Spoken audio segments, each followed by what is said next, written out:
My name is Melanie Clark, and I used to believe that being good, being dependable, being generous, being the one who always shows up meant something, that I counted for something, that I guaranteed at the very least a place at the table. Last Christmas was the year I stopped believing in that lie. The year I finally stopped pretending.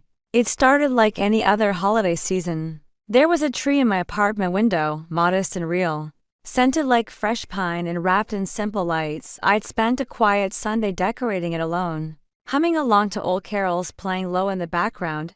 No one offered to help. I didn't expect them to. I hadn't heard much from my family in the weeks leading up to Christmas. But then again, that wasn't unusual. We weren't the tight-knit kind. We were the kind where some people got called, and others got kept on standby, reachable only when something needed paying, fixing, smoothing over. I told myself it was fine. I had friends, I had work, I had peace, mostly. But then, on Christmas morning, while drinking my coffee in the stillness, I opened my phone to scroll for a bit. That was when I saw the photo that stopped everything cold. It was my cousin Emily who posted it. She's the one who documents every life event like it's part of a curated brand. There they all were, my parents, my brother and his wife, my sister Ashley, and even her ridiculous little dog sitting proudly under a huge, glittering Christmas tree in my parents' living room. The same living room I hadn't been invited to step into in over a year. Everyone smiling, holding cocoa mugs like they were cast in some commercial. The caption said something sweet, something syrupy about family love and holiday blessings. I stared at that photo for a long time. My thumb hovered over the screen. I didn't click like, I didn't write a comment. I just sat there, frozen, while something in me, something I hadn't noticed before, began to crack open. No phone call, no message, not even one of those obligatory group texts, just a photo posted like I never existed. My stomach twisted as I took in the tree, massive, elegant, clearly expensive. The very tree I had helped them buy the previous year when money was tight. And the holidays were too much. I covered the cost without hesitation, without question. That's what I did, that's who I was. I told myself back then that it didn't matter, that the joy it brought them was enough for me, that I didn't need to be acknowledged to be appreciated. It's funny how easily we lie to ourselves when we're trying to justify being loved the way we think we deserve. I didn't cry. I wish I could say I did. That some dramatic wave of sorrow came over me, and I wept into my coffee mug, like a scene in a movie. But no, I just stared, and in that stillness, what rose in me wasn't sadness, it was something quieter, heavier, a hollow kind of resignation. And yet, I didn't say anything, not then. 2 days later, I received a letter from my mother. I recognized her tight, elegant handwriting right away. For a moment, some stubborn part of me hoped it was an apology, an explanation, some note saying we missed you or we love you or even I'm sorry. But when I opened the envelope, what fell out wasn't love. It was an invoice, $55,000. No warm greeting, no signature, just a printed statement tucked neatly into the fold of her stationery. A breakdown of costs and a final balance, my portion, apparently of the luxury SUV they had gifted Ashley for her birthday that fall. A car they had proudly shown off on Facebook with balloons and bows, and a caption about spoiling our baby girl. The note beside the invoice was short, scrawled in the margins in blue ink. We need help as a responsible one. That's when something inside me finally clicked. I didn't scream. I didn't call. I didn't respond with a furious email or a flaming voicemail. I didn't give them the satisfaction of witnessing whatever reaction they might have been expecting. Instead, I folded the invoice carefully, smoothed its edges, and set it on the kitchen counter. Then I poured myself a glass of wine, sat on my couch, and smiled, a small smile, a knowing one. I think that was the moment I began to wake up, truly wake up, not just to the pain of being excluded or the insult of the invoice, but to the truth of who they were, of who I had been to them all along. Not a daughter, not a sister, not someone cherished, just a safety net, the fallback, the one who paid so others could shine. And the thing is, I had been paying, for years, silently, dutifully. I co-signed loans, I'd picked up medical bills, tuition gaps, even grocery tabs when my parents said Social Security wasn't enough. I thought that was love, I thought that was family. But love, real love, doesn't send invoices.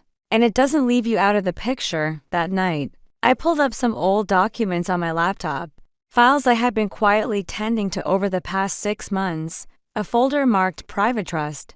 Titles, deeds, financials. I had been building something solid, something real. And within that folder, there was a little surprise, a property listed under my name, my parents' house. The very one they were sitting in while sipping cocoa under that tree. I closed the folder and leaned back in my chair. They had made it clear I didn't belong.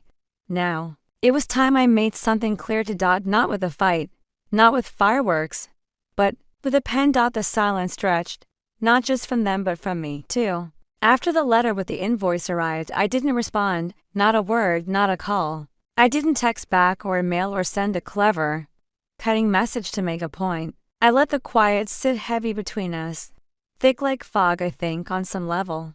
I wanted to see how long it would take before someone broke it, before someone in that bright, smiling photo thought to reach out and ask where I'd been, why I wasn't there, what I might be feeling. But days passed and no one did.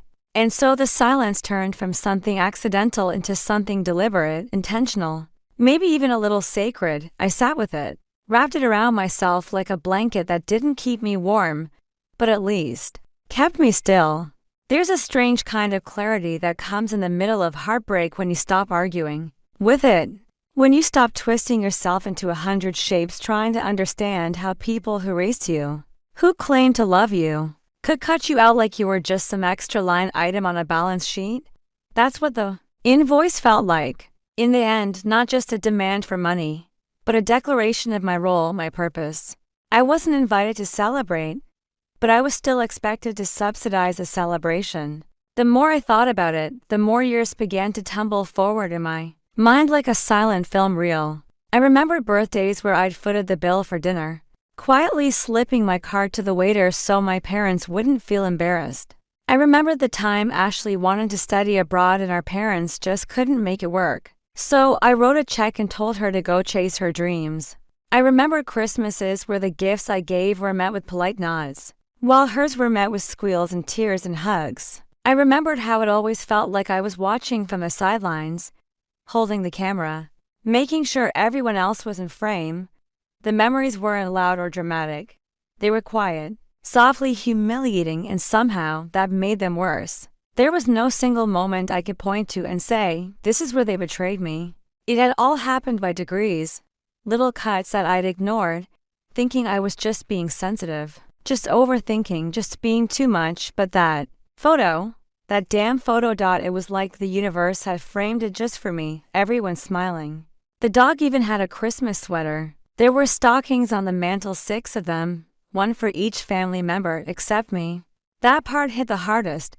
When I was little, my mom used to hand-stitch our stockings every year. She said it made them special, made them ours. I remember watching her sew the letters of our names in red thread. She did mine first, Melanie, then David, then Ashley. I used to be proud of that I was the first, the eldest, the one she made space for before anyone else.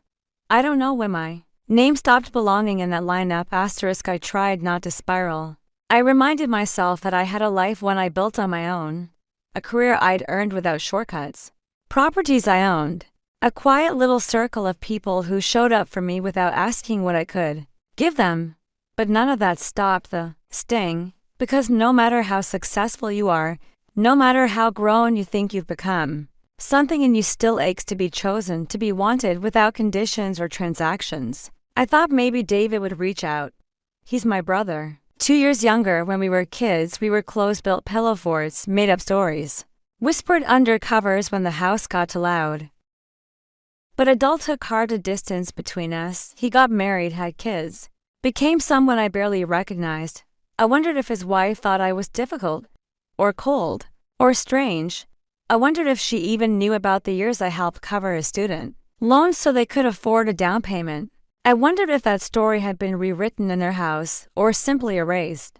I kept checking my phone, even though I told myself I wouldn't, even though I pretended I didn't care. Nothing came, and yet there was something liberating in the stillness. Like I was finally seeing things clearly, not through the lens of guilt or longing, but through my own tired eyes. For years I'd been spinning my wheels, trying to earn a kind of love that should have been mine freely. I thought if I was generous enough, if I was selfless enough, if I filled every gap and put out every fire, they'd see me, they'd value me. But they didn't, and maybe they never would. That was the hardest part, not the exclusion, not even the invoice. It was a slow realization that I had loved people who only loved what I could do for them. That night, I poured myself another glass of wine, not because I needed it, but because I wanted to toast to something, to clarity, to survival, to finally seeing things for what they were. Then I opened my laptop again. I went back to the folder labeled Private Trust and stared at the line item. That had their address on it. They were still living in a house with my name on the deed. A house I had helped save during one of their many financial panics. They called it our family home. But it wasn't theirs. Not really. It was mine. And that truth, written in legal documents they had conveniently forgotten, felt like the first real power I'd held in years. The envelope hadn't looked like anything special. Just a cream-colored rectangle with my mother's careful script on the front, Melanie Clark. Like I was getting a birthday card or a thank you note. For a moment, just a moment, my heart flickered with some stubborn little hope. Maybe it was a late Christmas letter. Maybe she'd finally remembered. Maybe she felt guilty. Maybe she was trying to make things right. But no, inside was a single folded paper, crisp and cold. An invoice, real estate style formatting, formal letterhead, detailed line items. Everything typed except for the note at the bottom, scrawled in blue ink, her signature curlicue barely hiding the steel underneath. We need help. As the responsible one, I read it again and again, as if somehow the meaning would change. As if the weight of the absurdity might lessen the more I stared at it. $55,000, that was the remaining balance on a car. A luxury SUV with leather seats, and heated cup holders, and some kind of tech package Ashley had probably chosen herself, spinning in circles in a showroom while our parents nodded indulgently. A gift, they called it, for her 28th birthday. You deserve to ride in style, my dad had joked in the Instagram caption, his arm around her shoulder, while she clutched the keys with manicured fingers. At the time, I'd rolled my eyes and kept scrolling. I didn't even click like. I should have known there'd be a bill. I sat at my kitchen table for a long time, the paper in front of me, my fingers tracing the edge. I felt more numb than angry, more hollow than hurt. The betrayal wasn't sharp, it was dull, the kind that accumulates like dust in corners you stop bothering to clean. I wasn't shocked, that's what made it worse. I wasn't even shocked, because this had always been the pattern. I was a fixer, the one with the spreadsheet and the savings account, the one who remembered birthdays and booked flights home, and called on Father's Day. The one who sent checks when the furnace broke and never asked to be paid back. The one who showed up. Ashley was a baby, the golden child, the whirlwind everyone adored. Even as she stumbled through mistakes with reckless charm, she was chaos in high heels, always behind on rent, always full of stories and apologies and demands. And yet, somehow, she always landed on her feet with a safety net someone else had stitched. Mostly me. I had always paid, quietly, out of some warped sense of duty, of love, of loyalty. But this has felt like a line I hadn't even realized. I was standing on the edge of. It wasn't just a request, it was a statement, a declaration. We gave her the car. Now you finish paying for it because that's what you do. That's who you are. And what stung most wasn't the money, I could afford it. That's the twisted part. I could have written the check that night and barely felt it. But what I couldn't afford anymore was the erasure, the assumption that I'd stay quiet, that I'd keep playing my role even after they had made it so abundantly clear that I wasn't part of the family celebration, but I was expected to fund it. I didn't cry. I thought I might. I thought the tears would come hot and fast, like they used to when I was a teenager being scolded for not understanding how hard things were for your father right now. But they didn't. Instead, something settled, a strange calm, a clarity. So sudden it felt like a door unlocking inside my chest. I picked up the invoice again, folded it once, neatly, then walked to the drawer beside my fridge where I kept my outgoing mail, and slid it in, not to send, but to sit there, a reminder, not of them, but of me, of the moment I decided I was done, not done with them entirely. I'm not dramatic like that. I wasn't going to burn bridges and scream on the phone or write long, self-righteous emails. That's never been my style. My power has always lived in the quiet places and precision. In planning, in the way I watch and wait and move when no one is looking. So I didn't draft a reply. Not yet. What they didn't know, what they'd never bothered to ask about, was what I'd been building. While they were pretending I didn't exist, I was creating something of my own. I'd spent the last 6 months establishing a trust, a proper one, clean, legal, private. I'd taken equity from years of relentless saving, smart buying, thoughtful sacrifice, and turned it into ownership. 3 properties, fully paid.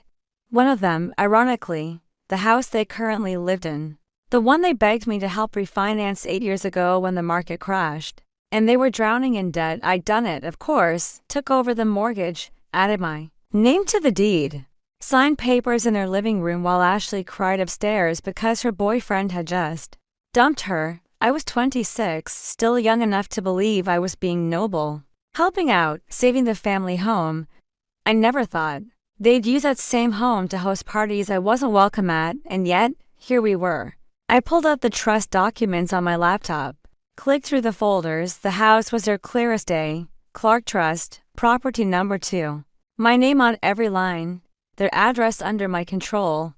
A thought occurred to me, slow and steady. I didn't owe them another dime.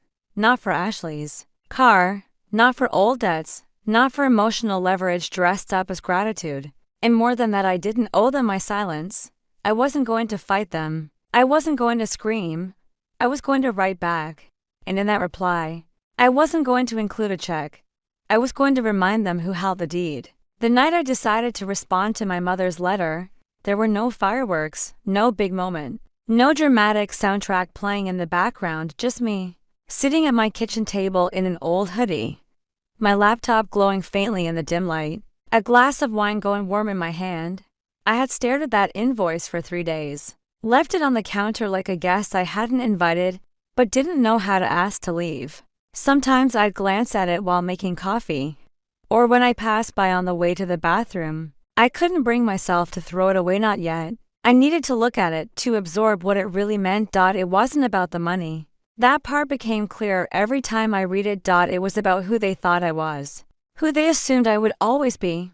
I played the role so well for so long, calm, capable, responsible, agreeable, the one who answered the phone no matter the the one who sent money even when no one said thank you, the one who made sure things got fixed. That Christmas tree last year, the one in the picture I wasn't in, I paid for it, ordered it, arranged delivery. I wasn't even thanked. I think, deep down, I knew then that something was broken, but I hadn't let myself face it fully until now.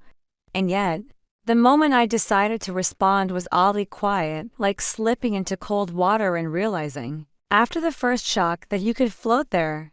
I opened a blank email, just stared at the screen for a while, not typing. My fingers hovered, but I didn't rush it. I wasn't angry, not in the way they might expect. There was no desire to shame or punish. I wasn't planning to scream, or list grievances, or tell them how badly they'd hurt me. I'd already done that in my head, countless times, in imaginary conversations, in mirror arguments, in dreams. That left me waking up with my jaw clenched. None of that helped. But this was something else. Something better. I started typing. It was a short message, clear, unemotional.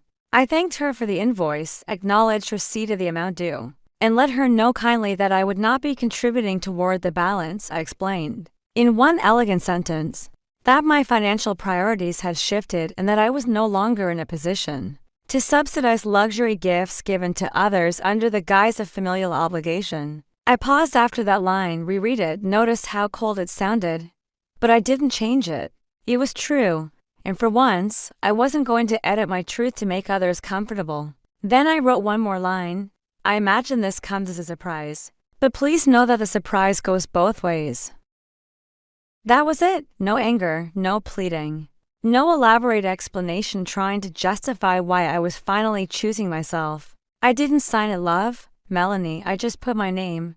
Before I hit send, I sat back and stared at the message. I felt something I hadn't felt in a long time, maybe ever. Relief. Not because I'd gotten revenge. This wasn't about revenge. It was about reclaiming something that had been taken from me slowly. Subtly, for years, the belief that I had a right to say no. I closed the laptop, took a slow sip of wine, and then I smiled. It wasn't a triumphant smile, not a villainous, victorious smirk. It was quiet, soft. The kind of smile you make when you finally take off shoes that never fit right. When you stop pretending you're comfortable just because someone else expects you to be. And I realized something else. They would be confused, offended, maybe my mother, especially. She's used to me bending without even being asked. She'd raised me to think that love was sacrifice. That being a good daughter meant putting myself last. That there was nobility in being the dependable one. The invisible backbone that held everyone else up. She'd never imagined I might one day grow tired of the wait. And I had. I was exhausted, but I was also ready. Ready to stop proving my worth to people who never questioned their own. Ready to stop feeding a dynamic that had never once fed me back. Ready to let go of the fantasy that maybe, just maybe, if I gave enough, did enough, left enough, they'd finally look at me with something other than expectation. The invoice had been a gift in its own warped way. It was the final mask slipping off. It showed me exactly who they thought I was, and exactly who I no longer wanted to be. I thought about the house again, their house, my house. The one they lived in like it was theirs by birthright. I thought about the deed, the trust, the sale. Already in motion, there was something deeply poetic in the timing, not planned, but perfect. A quiet reminder that while they sent me bills, I held the power they'd forgotten I had. They thought I was just the wallet, but I was the deed. The name on the contract, the signature they needed, but never bothered to thank. And now, I wasn't playing along anymore. I smiled again, wider this time, not out of malice, not even from satisfaction, just from truth, a simple, quiet truth. They thought they had written the story, but I was the one holding the pen. When people think of betrayal, they picture a sharp break, something loud and catastrophic, like a scream in a quiet room. But I've found it rarely happens that way in families. Betrayal is more often a drip, a slow erosion, a smile that doesn't quite reach the eyes, a favor that turns into a debt, a Christmas invitation that never comes. And sometimes it's tucked quietly into the fine print of a mortgage document you sign out of love. The house was never supposed to be mine, not in the way it became. It was always ours. The Clark family home to stories, brick siding, creaky stairs, and a sagging porch swing that my dad swore he'd fix every summer but never did. I have memories in that house that are stitched into my bones.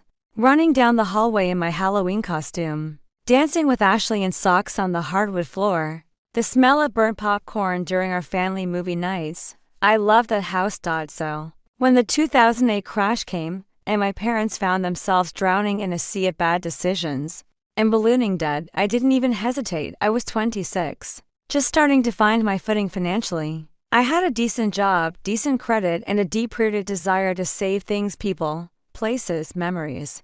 They came to me, almost sheepishly. My mother cried, my father paced the room, pride cracking like ice beneath his shoes. Ashley didn't say much, just scrolled through her phone, bored. They asked if I could help refinance the mortgage. Just for a few years, my dad said, just until we catch our breath. They said it would still be theirs. I would just be on paper. I signed the documents a week later. No lawyer, no advisor, just trust, just family. That was the beginning of the fine print. Not the legal one. I read that thoroughly, line by line. Eyes burning, but the emotional one, the one written between every sentence. You'll help because you always do. You'll carry this because that's who you are. You'll put your name on our mistakes, and we'll call it love. They moved back into the house like nothing had changed. They kept saying, our mortgage, even though it was mine. They decorated the house like it was still theirs, threw parties, made upgrades, hosted holidays I was rarely invited to. I let it happen. I told myself it didn't matter. I wasn't doing it for credit or control. I was doing it because I couldn't stomach the idea of my childhood home being foreclosed. I couldn't bear the thought of them being displaced. For years, I paid the property taxes myself when they forgot. I made repairs. I fielded calls from insurance companies. And every time I brought up the idea of selling, of changing the arrangement, my mother would get quiet, my father would go cold. Ashley would roll her eyes and say, God, you're so dramatic. So I stayed silent. I let the resentment harden. I watched from the edges while they hosted birthday parties and engagement celebrations in my house, acting like I was a weird cousin who lived too far away to be involved.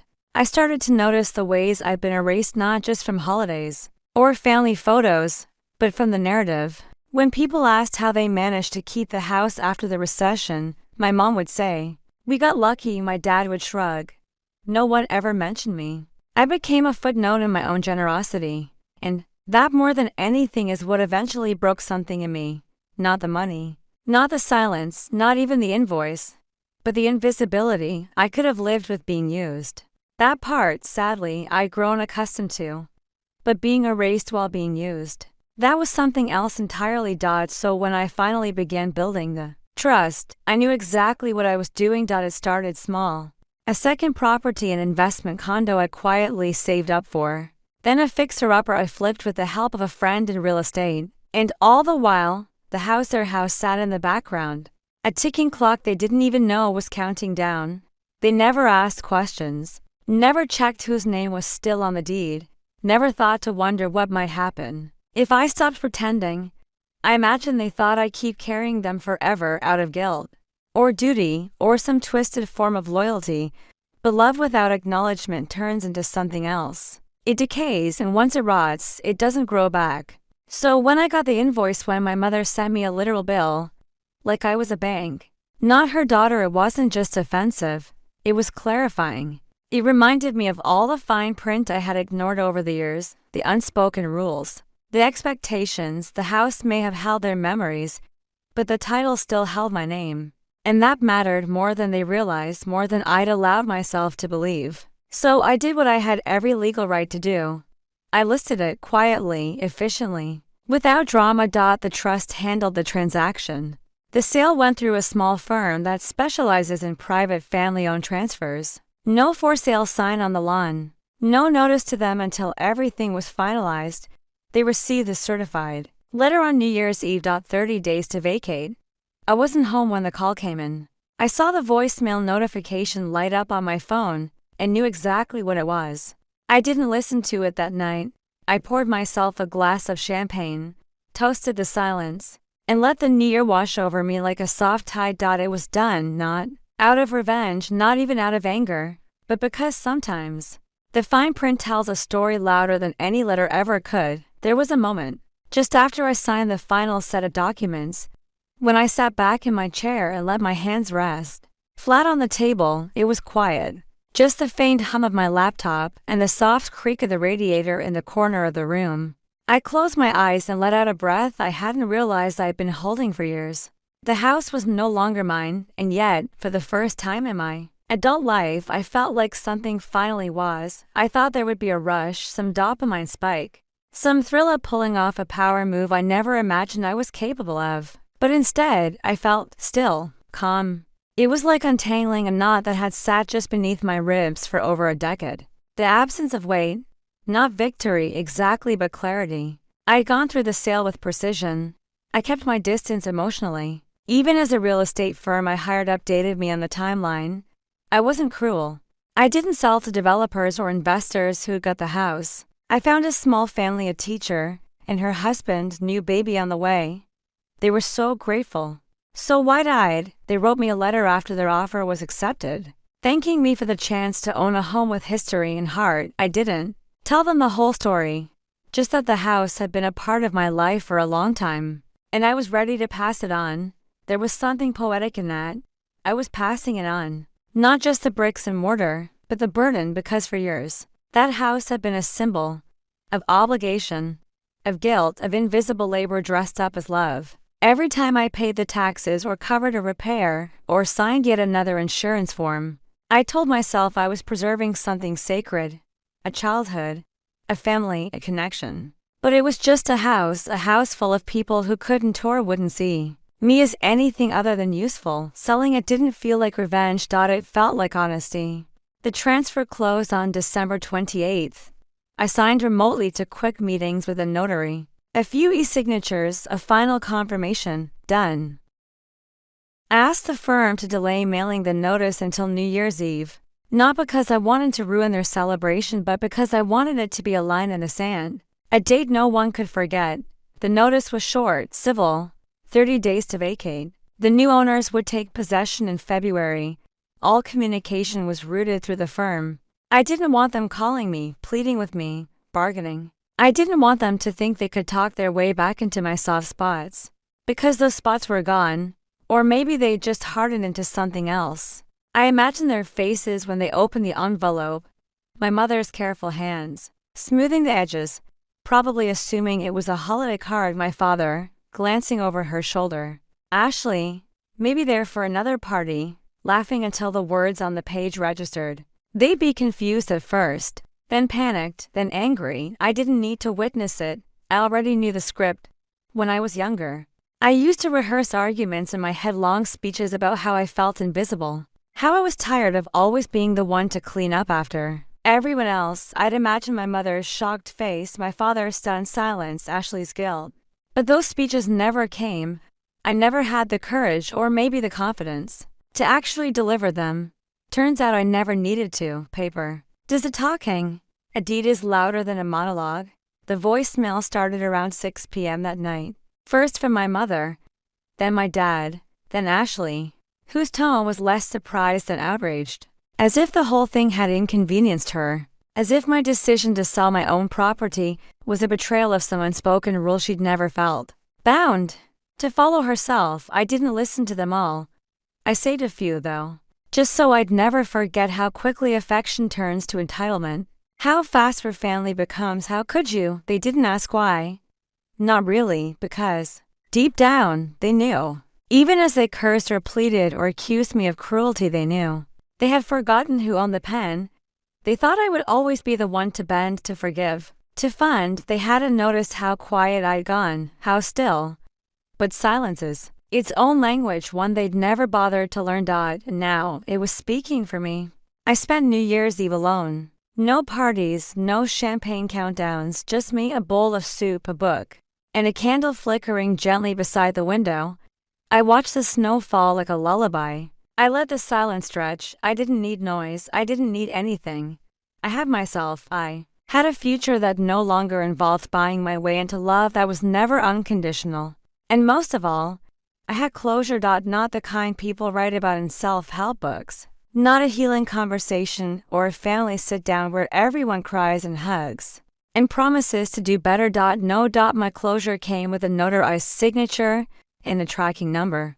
My peace came in the form of a manila envelope arriving right on time. Sometimes the cleanest goodbyes are the ones where no one says a word. I didn't check my phone at midnight. I knew the messages were waiting. I could feel their heat even through the silence. But I refused to let their noise infect my peace. Not that night. Not the night I reclaimed it all. Instead, I watched the snow fall outside my window like slow, deliberate punctuation. It was quiet, still. Exactly how I wanted to enter the new year, not with noise or confetti or champagne flutes clinking against false laughter, but with truth. Mine. The certified letter had been delivered at 4:17 p.m. New Year's Eve. I knew the timing because the real estate firm emailed the delivery confirmation. Received and signed for by homeowner. The note read, no names, just confirmation. The moment I saw it, I closed my laptop, set my phone screen side down on the table, and breathed a deep, full breath that filled places I hadn't realized were hollow. That evening, the first voicemail came in. My mother.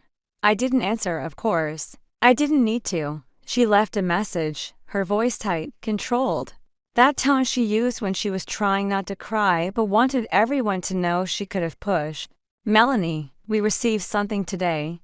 I'm not sure what's going on, but I assume there's been a mistake. Please call me back. She didn't say love you. She didn't even say goodbye. I let it sit. A second message followed, this time from my father. He didn't leave a message, just a missed call. Then another. I imagined him standing in the living room of the house he no longer owned, phone in one hand, notice in the other, his face reddening with confusion, then frustration, then shame. Though knowing him, he'd skip the shame and go straight to blame. Ashley's message was last, around 9:30 p.m. She didn't start with hi or hey, she just launched in, what the hell, Melanie? Classic Ashley, all impulse, no reflection. She went on. Call the decision cruel. said I was ruining mom and dad's life, said I had no right. That part made me laugh softly, bitterly, no right. As if they hadn't been living rent-free in a house with my name on the deed. As if they hadn't erased me from their lives and then turned around to demand I fund their celebrations. I didn't delete the message, I didn't respond either. I just listened, then let it disappear into the phone's memory like a leaf caught in wind. The next morning, a group email came in from my mother. Subject: urgent clarification required. It was her way of being formal when she was furious. A string of carefully chosen words masking the emotional chaos beneath. She asked if I was aware of the notice, asked if I had authorized it, as if I might say no. Must be a mix-up, someone forged my signature. She asked if we could pause the process while the family had a conversation. She did not apologize. She did not ask how I was. She did not acknowledge the photo I wasn't in, the invoice she had sent. She simply assumed that this discomfort would bring me running. It didn't. I drafted a response the following evening. I kept it short, clean, just a few sentences. Yes, I authorized the sale. Yes, the notice is valid. No, I'm not available for a family meeting. I didn't offer explanations. I didn't soothe their bruised egos.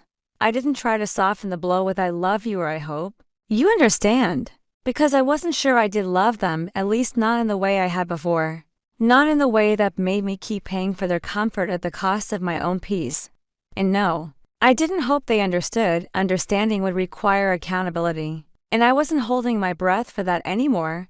The reply I got the next day was longer. It rambled. Emotional blackmail disguised as concern. "We're just worried about you. This is so out of character. We know you've been under stress, maybe not thinking clearly."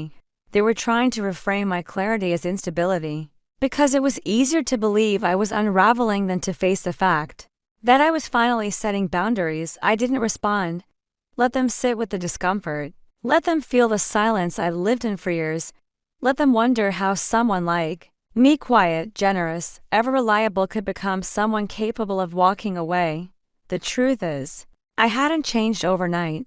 This wasn't an impulsive decision. It was 1,000 tiny moments accumulating into one clear line. It was years of being left out and used up. It was realizing that no one was ever coming to rescue me from the role I was cast in, and I'd have to write myself out of it. So I did. With paperwork. With a sale. With silence. The house would be theirs for just 3 more weeks. I imagined them slowly packing boxes, arguing over whose fault it was, calling relatives to lament how Melanie turned on us. They'd rewrite the story, of course, make me the villain, paint themselves as blindsided victims. Let them. I'd spent a long trying to be the good daughter, the good sister, the one who gave without keeping score. But good daughters don't get invoices for $55,000. Good sisters don't get erased from Christmas photos. Good people deserve more than quiet suffering in the name of love. So I let the notice stand. 30 days, ticking down. And for the first time, I didn't feel guilty. I felt free. The house was never just a house. That much was clear now.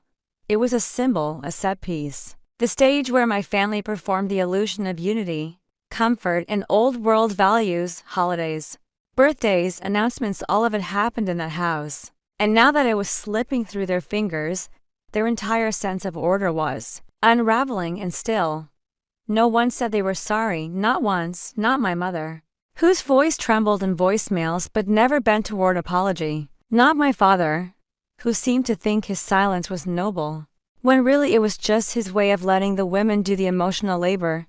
And not Ashley, who rotated between pretending it wasn't happening and then lashing out like it was all somehow my fault. She sent me a text on a Tuesday afternoon, the first message from her since New Year's Eve. It simply said, "Why are you doing this to mom and dad?" No punctuation, no context, no recognition that mom and dad had done anything to me. I didn't respond. What was there to say? This wasn't something I was doing to them. This was me finally stepping out of a cycle I never agreed to, one I was born into, handed like a script and expected to perform flawlessly. The responsible one, the stable one, the safety net disguised as a daughter. I had never made a scene. That was always Ashley's territory. She was the emotional tornado. I was a scaffolding that kept things upright after she blew through. Even now, as she flailed through texts and angry voice messages, I remained calm, controlled. It was the only power I had ever really been allowed, and now that I was using it for myself. They called it cruelty. The irony was sharp enough to cut skin. The fallout wasn't one dramatic blow up. It was a slow, persistent crumbling. They didn't scream or beg at my door. There were no confrontations, no tears on my porch, just the long, echoing reality that they had no leverage left, no moral ground, no legal hold. They couldn't bully me with guilt anymore, couldn't threaten to withhold affection I never actually received, couldn't dangle inclusion like a prize for obedience. And that was what unsettled them most. My mother called my aunt in Arizona, then my cousin Emily. I knew because I started getting texts from people I hadn't heard from in months, sweet on the surface, but heavy with suggestion. Hey stranger, just thinking of you. You doing okay? I heard things are a little tense with the family. I'm sure it'll blow over. You've always been the glue, the glue. That word made me laugh in a way that wasn't quite joy and wasn't quite bitterness. Yes, I was the glue. But glue gets used up, stretched thin, invisible until everything else starts falling apart. No one checks on the glue until something breaks. There were moments quiet, in between moments when I did wonder if I had gone too far, sitting alone in my apartment with a half-drunk mug of tea, or brushing my teeth while staring into a mirror that reflected only stillness. I'd feel something heavy press at the edges of my confidence. But those moments passed because even in their silence, I had more peace than I'd felt in years. No more pretending. No more reaching for people who had no intention of reaching back. No more performing gratitude for scraps of affection. No more sending money in the name of love. I didn't want to hurt them, but I also didn't want to keep hurting me just to avoid making them uncomfortable. And maybe they'd never understand that. Maybe in their story, I'd always be the one who turned cold, the one who betrayed the family, the one who changed. That word changed was always loaded when my mother used it. You've changed was her way of saying you stopped making yourself small for us. They weren't wrong. I had changed, but only in the way a bone changes when it heals wrong and is finally broken again to be set right. Painful, yes, but necessary. Around the second week of January, they sent a formal reply through the real estate firm. It wasn't a plea. It was a request for an extension, another 30 days to make arrangements. They found an apartment, they said, but needed more time, just a little more time. I thought about it. I really did. I looked at the calendar. I thought about the years I gave them without hesitation, the holidays spent alone, the debt I'd helped repay, the photos I wasn't in. Then I said no. Not to be cruel, not to punish, but because I'd learned something vital. When you stop enforcing your boundaries, they stop being boundaries. And mine had already taken years to build. They moved out the last weekend of the month. I didn't drive by. I didn't check in. The firm confirmed the keys had been surrendered, and I sent one final email to the buyer to thank them and wish them well. They replied with a photo of their baby, sitting on the floor of what used to be our living room, now theirs, smiling, surrounded by boxes. A new beginning in a space I had finally let go. And as for my family, the silence returned.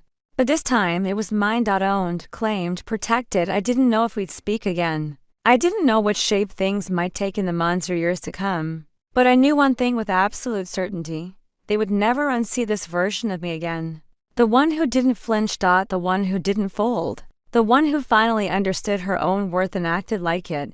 There comes a moment after the storm, after the fallout, after the silence settles, when you have to decide what the story is going to be. Not the version they'll tell at gatherings or spin in phone calls to distant relatives. Not the one that makes you the villain, or the misunderstood daughter, or the bitter sister who just snapped. Your version. Your truth. That moment came to me quietly one morning, while I was folding laundry. It was a small, ordinary moment, the kind you'd miss if you weren't paying attention. A pair of socks, a sweater still warm from the dryer, soft light coming in through the kitchen window, and in the middle of it all, the realization that I wasn't waiting anymore, not for an apology, not for understanding, not even for closure. I'd already written my ending. Theirs would be different, I knew that. They'd rewrite the chapters. They didn't gloss over the parts where they forgot me. blurred the lines between entitlement and love until the whole thing looked like a misunderstanding. Instead of a pattern. My mother would say I'd changed. My father would say he didn't see it coming. Ashley would say she always knew I was cold beneath the surface. They'd tell themselves whatever they needed to stay comfortable. But I had stopped writing for them. It took me years to see it that I was allowed to edit the story. That I didn't have to carry the version I was handed at birth like a script etched in stone. That I could strike out entire sections, rewrite characters, reclaim the protagonist's seat in my own damn life. And so, I wrote them a letter, not an angry one, not a manifesto, just a letter, plain, honest, final. I kept it short. I'm not angry, I wrote. I'm not bitter, I'm just done pretending for years. I was told directly and indirectly that love meant sacrifice, that being part of this family meant funding other people's dreams and shrinking my own. That silence was strength and resentment was duty. You mistook my compliance for consent. You mistook my support for obligation. You mistook my love for a blank check. And when I finally stopped paying, you called it betrayal. This isn't revenge. This is release, for both of us. I hope someday you see that I didn't sign it, love. I didn't sign it yours, I just put my name, not because I was angry, but because I didn't owe them anything more than the truth. That was the only real gift I had left to give. I printed the letter, sealed it, and mailed it the same afternoon. No tracking, no fanfare. I didn't wait for a reply. What I was doing wasn't about being heard. It was about hearing myself finally, fully, without interruption. I'd spent so many years walking around with the ache of not being seen that I almost forgot what it felt like to see myself clearly. But in these quiet days, after the house was sold, after the last message came and went, I began to find her, the version of me who existed before the roles, before the debts, before the performance. She was quieter than I expected, but she was solid. I started doing things I hadn't made time for in years. Reading before bed, cooking meals that were just for me, not thrown together between obligations. I joined a yoga class. I said no to things without needing an excuse. I made plans with people who didn't expect me to rescue them, just to show up as I was. And slowly, the story I'd been living began to change, not all at once, but enough that I could feel the ground shifting beneath me. I started to write again, not just emails or letters or real estate contracts, but real writing. The kind that had once lit me up before life became all bills and budgets and damage control. Pages about women like me, women who carried too much for too long, women who woke up one morning and decided to put it down, not with a bang, but with a breath. There was power in the rewrite because it meant I wasn't stuck. I wasn't defined by their version of events. I didn't have to be the good daughter, or the martyr, or the one who always understood. I could be complex. I could be flawed. I could be human. I could be free. And in that freedom, I found forgiveness, not for them, not yet. Maybe not ever, but for myself, for the years I gave too much, for the way I clung to the hope that they would see me, for all the times I made myself small and called it strength. I forgave the girl who thought love had to be earned. She didn't know any better, but I do now. So I write, I walk, I live, not waiting for redemption. Just living in the truth of what I chose. The story is mine now, and I'm finally writing it in ink. The holidays came around again, as they always do. Time doesn't care whether you're ready. It moves, steady and indifferent, pushing you forward whether you're healed or not. But this time, I met December with a stillness I hadn't known before. No anxiety. No scrambling to book flights or ship gifts or chase inclusion like a child, chasing the tail of something always just out of reach. I didn't refresh group chats. I didn't check social media for clues about whether I'd be invited. I already knew the answer and it no longer bruised. There was no invitation, no text, no call. And for the first time, I didn't take it personally. I didn't ache with the old wound of being left out.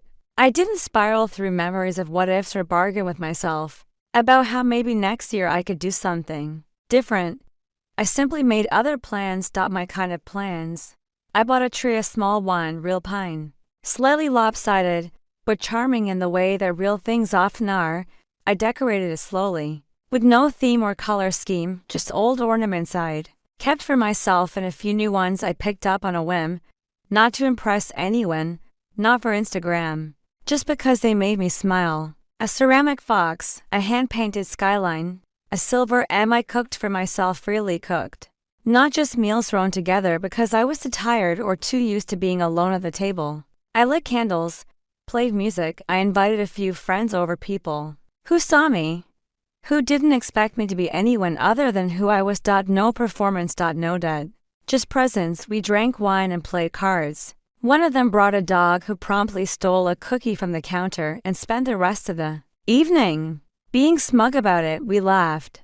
Not the brittle, careful kind of laughter that happens at tense family dinners, but the belly deep kind that loosens something inside you didn't even know was clenched. At one point, someone asked about my family. There was no weight in the question, just curiosity. I told them the truth, that things were complicated, that I'd made a choice, that I had drawn a line where no one else had thought to, that it had cost me, but only things I no longer needed to carry. They nodded. They understood. More than that, they didn't need more. No probing, no judgment, just acceptance. And later, when everyone had gone and the quiet came back, not the kind that haunted, but the kind that comforted, I stood in the glow of the little tree and let myself feel what I had been too afraid to want for years. Peace. Not perfection, not some Instagram-worthy miracle, just the gentle knowing that I didn't have to prove anything anymore, that I didn't need to be anyone else to be enough. I'd thought for so long that Christmas was a test, a measuring stick for belonging. If you weren't included, you weren't loved. If you weren't asked, you didn't matter. But none of that was true. Love doesn't come with conditions. Family isn't ownership. And peace isn't something anyone gives you. It's something you give yourself. The moment you stop pretending the absence of others is a reflection of your worth. I thought of them that night. My mother, my father, Ashley. I wondered what kind of tree they had this year. Whether they found another house, if Ashley still had the car, if they sat together and talked about me in hushed tones or angry ones or not at all. I didn't feel angry anymore. Just distant, like watching a movie I used to love but could no longer remember the plot of, and still, in some strange way, I hoped they were okay, that they found whatever comfort they needed. Even if it wasn't in me. I poured one last glass of wine, curled up on the couch in a blanket that smelled like lavender and pine. The room was warm, the light soft, the silence mine. This was not the kind of Christmas I grew up with. There were no traditions passed down, no parents asking about work, no sister demanding attention, no boxes with my name in cursive scrawled across shiny paper. But this Christmas didn't ask me to perform. It asked me to be still. To breathe, to sit in the truth of who I'd become, someone who loved deeply, but no longer at the expense of herself, someone who could walk away without needing applause or revenge, someone who had learned, finally, that being left out of a room where your value is invisible isn't lost, it's freedom. So I smiled, not because everything was healed, but because I was no longer pretending it had to be.